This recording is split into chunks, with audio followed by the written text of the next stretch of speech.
You did good today, even though you felt like you did nothing. Don't pressure yourself too much sa mga bagay-bagay.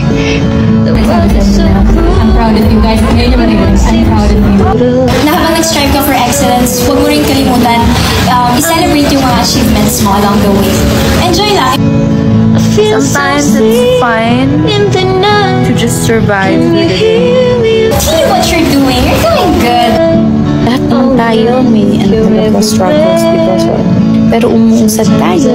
Yes. Get through that too.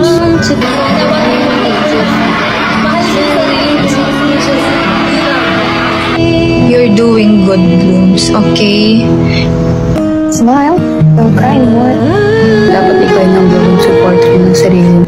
Laban lang. Para sa mga tao naman na mga problema sa school, sa pag-aaral nila, sa mga trabaho, huwag kayong susuko, huwag kayong i-give up. At least wala ka ng family. Ako. Proud of you guys. Pahinga. Pahinga. Hindi nyo na kami